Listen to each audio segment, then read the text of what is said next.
taken as a old man in our play, and the other one who is sitting there, we have taken him as the old woman.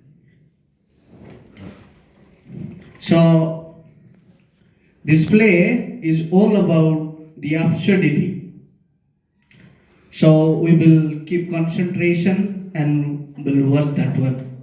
Let's start that one.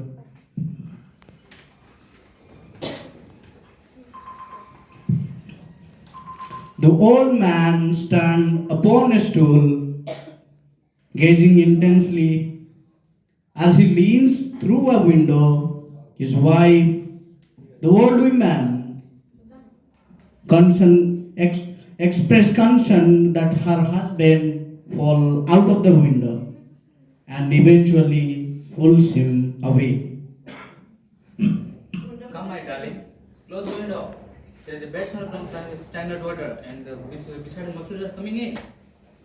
Dragging him where two chairs sits, she takes one of the chair for herself, and the old man promptly sit down on her lap.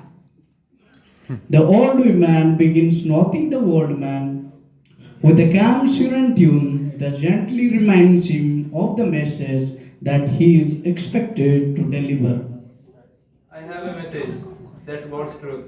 I struggle, emotion. I have something to say. A message to communicate to humanity. 蓝牙已连接。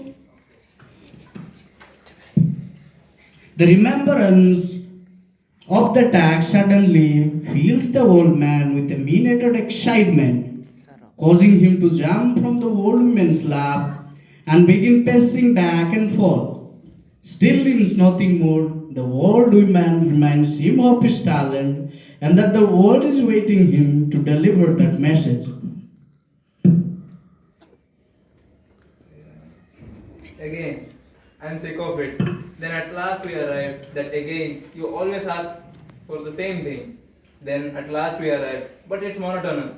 For all the 75 years that we have been married, every single evening, absolutely every blessed evening, you have made me tell the same story, you have made me imitate the same people, the same months, always the same. Let's talk about something else. Oh, come on now, imitate the month of February. The message is going to be delivered that night to a number of people of great distinction. The doorbell rings, the first of those guests has arrived. It's the lady, and like all the other distinguished that will be arriving this evening, she is invisible. The old man and the old woman welcomes the lady and engage in small talk before showing her to her chair. The next guest to arrive will be seated next to the lady. Is the colonel. When Belle and her husband shows up at the door. As more and more guests arrive, all of them invisible, the old woman is forced to find more chairs. So many guests are arriving such an accelerated pace, however, that she quickly loses space. All the while, the old woman is becoming increasingly more flustered and frustrated by the demand made upon her by the old man. Bring some more chairs and some snacks for the guests. By this point, so many guests are arriving so quickly that she has run out of chairs.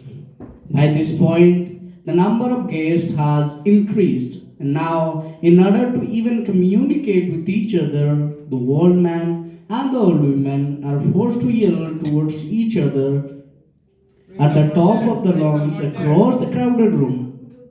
The small talk along the couple and their guest turns to assurance that the important message they have arrived specifically to hear will not be delayed much longer.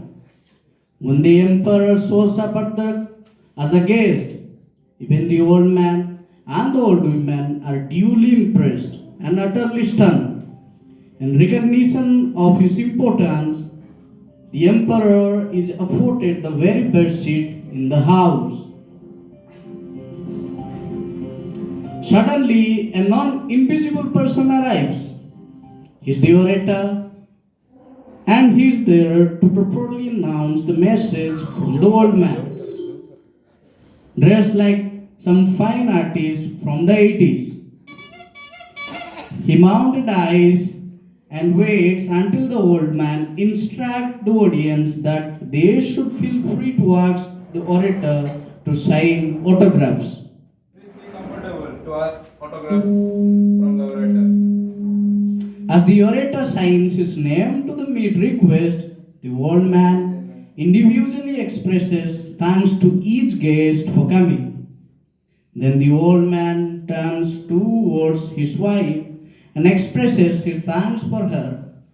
After praising the emperor one more time and suggesting they will be fondly remembered on earth even as they are united in time and space, the old man, and the old woman together jump through their window in a suicidal act of defenestration. The orator moves to speak from the dais where he has been signing autographs. But not only he is deaf, he is also mute and incapable of producing any sound, but guttural grunts deep within his throat.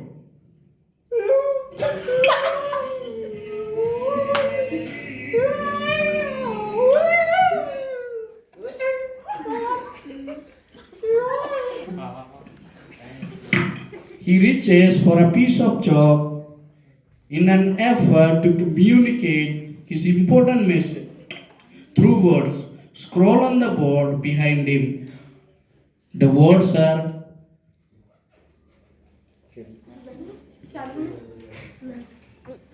so dear friends, now I would like to invite two major character to onto the dice.